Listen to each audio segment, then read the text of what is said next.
The one thing we all know about the theory of evolution is that it was proposed by Charles Darwin about 150 years ago. Well, not quite. The idea that organisms evolve was floating around for 2,000 years before Darwin and was revived a bit before his time by Jean-Baptiste Lamarck. But it didn't gain much ground because there was no obvious mechanism by which one type of animal could change into another. Lamarck suggested that maybe animals changed because they felt the need to change. It didn't sound very scientific, and with no evidence to support it, the idea didn't go very far. What Darwin did was to show a plausible mechanism by which these changes could happen. And let's not forget poor old Alfred Wallace, who came up with the same idea and published it jointly. The paper they wrote was this. Darwin had come up with what he called the principle of natural selection. These days, we tend to call this the theory of evolution as a kind of shorthand, but that's confusing, because we also use the term theory of evolution to describe the fact that organisms evolve. I want to leave the physical evidence and the proof of evolution for the next video. In this video, I just want to look at the mechanism, to see whether, sitting in our armchairs and not doing a bit of research, we can predict evolution in animals purely on the basis of what we know, that animals replicate themselves, and that the replication isn't perfect. There's always variation. Just taking these two known facts and nothing else, what do we expect might happen if we keep copying a hypothetical animal generation after generation in a changing environment? Let's say the hypotheticus lives in a tropical climate, grazing happily on grass and plants. We know from our two principles that not every hypotheticus is the same. This one has been born with a slightly longer neck. This one has slightly longer legs, the third has slightly longer claws, and the fourth has a slightly hairier body. Over time, herds of hypothetica spread across the continent. But the climate changes and the continent dries up. Only scrubby bushes and hardy tubers can survive.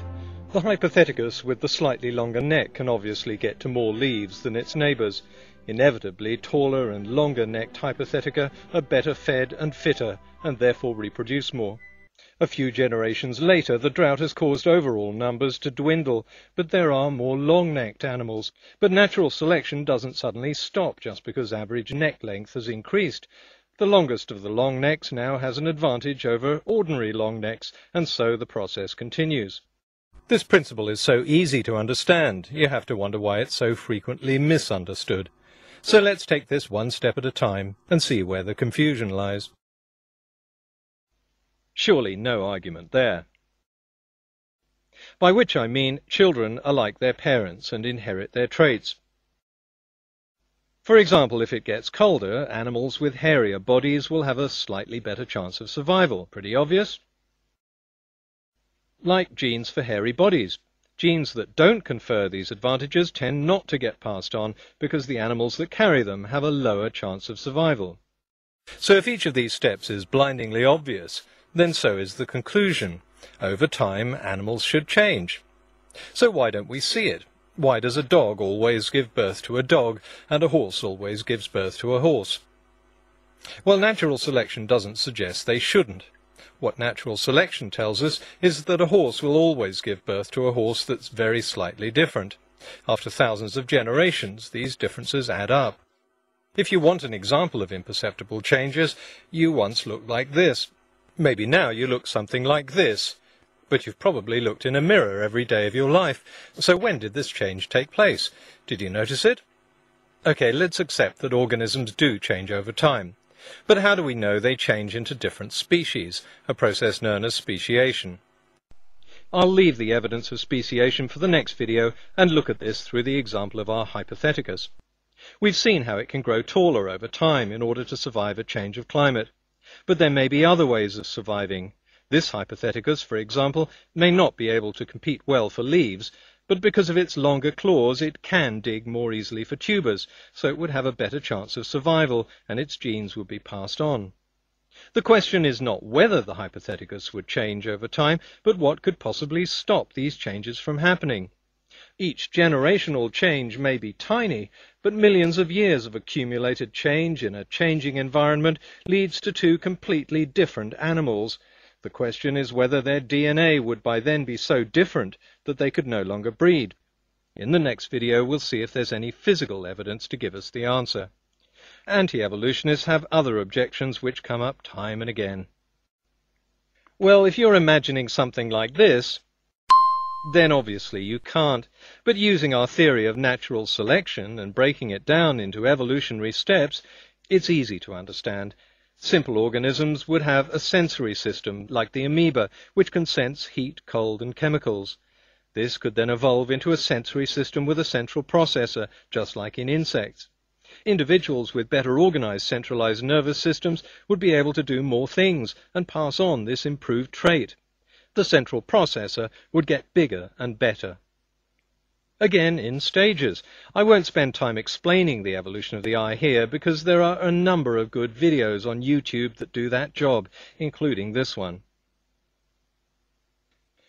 No, evolution requires variation. If information is a fancy way of saying bigger ears, hairier bodies, and longer necks, then fine, we know that happens. We can see it. If information means miraculously adding completely new parts, then of course that doesn't happen, and we know why. In the next video I'll show the evidence that animals adapt existing morphology for new tasks. Trying to characterize evolution as an accident doesn't change what it is, or the evidence for it, and clearly there's nothing random about natural selection itself, because genes survive only if they're best suited to survive. Mutations are just the inevitable result of DNA that didn't make a perfect copy, and they're very common. The result is variation, not some science fiction army of mutant ninja turtles.